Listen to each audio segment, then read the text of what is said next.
Science तरक्की कर रही है जी। और उसके बाद अब नई नई कहकशाएँ दरियाफ्त हो रही हैं, नई नई यूँ समझिए कि डिस्कवरीज़ हो रही हैं, ब्लैक होल की बातें हो रही हैं और गैलेक्सीज़ की बातें हो रही हैं। तो एक बार मैं पढ़ रहा था इन तमाम रिसर्चेस को, तो एक मेरी नज़र से एक रिसर्च गुजरी कि ज़मीन जो है ना, इस कायनात में बहुत छोटा सा नुक्ता है। अल्लाह अकबर। यानी बड़े बड़े जो सैयारे हैं या बड़ी बड़ी चीज़ों के सामने, यानी आप दूसरे लफ्ज़ों में यूँ समझ लें कि अगर ये पूरी गोल टेबल जो है ना, अगर ये इस हमारी कायनात है तो इसमें एक नुक्ता जो है ना हमारी ज़मीन। अल्लाह अकबर। तो मेरे ज़हन में अचानक एक अजीब सा सवाल आया कि अल्लाह ने इतनी बड़ी दुनिया बनाई, इतनी कहकशाएँ बनाई और फिर इतने प्लैनेट्स भी मौजूद हैं,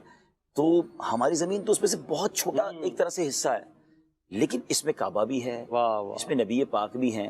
और हमने तो अब तक यही पढ़ा है कि सबसे अफजल मकाम काबा मुशर्रफा है या मदीना मुनव्वरा है और ये मुक़द्दस मकामात हैं। तो मैं मुफ्ती कासिम साहब के पास चला अल्लाह अकबर। और मैंने जाके कहा, हुजूर एक बात बताएं कि हम मुसलमान हैं, हमारा ईमान यह है कि नबी पाक अलैहिस्सलाम की ज़ात रहमतुल लिल आलमीन है, तमाम कायनात में सबसे अफजल हमारे आका हैं, और फिर अल्लाह का जो घर है, जो मरकज़ दुनिया है कह लें, जो बैतुल मामूर की सीध में है, वो भी ज़मीन पर मौजूद है, मगर इस पूरी ज़मीन की इस कायनात में हैसियत तो बहुत छोटे से नुक्ते की तरह है। तो क्या हम ये माने और ये जाने कि बेशक ये ज़मीन इस पूरी गैलेक्सी का एक छोटा सा नुक्ता है, मगर यही सारी गैलेक्सी में सबसे अफजल भी है, और हम वो कौम हैं ये दुनिया, क्योंकि हो सकता है दुनिया में और भी लोग रहते हों और मखलूकात हों, हमें नहीं पता, लेकिन जो हम लोग हैं क्या वो इस पूरी गैलेक्सी के सबसे अशरफुल मखलूकात हैं?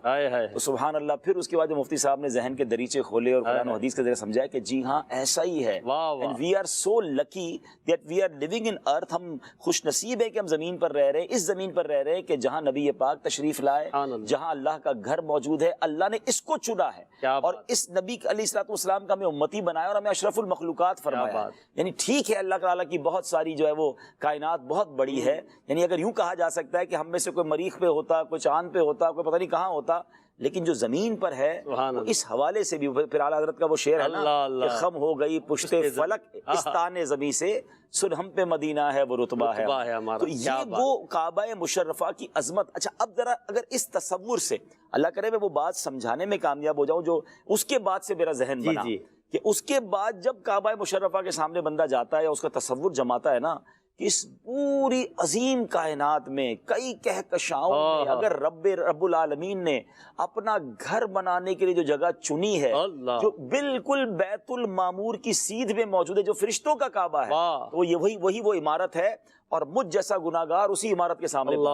यानी सेंटर ऑफ रहमा, अल्लाह की रहमतों के नुज़ूल का जो मरकज है, मैं उस मरकज के सामने पहुंच गया हूं, तो मुझ जैसा खुशनसीब कौन होगा, और फिर मुझ पर रहमत इलाही की कैसी बरसात होगी।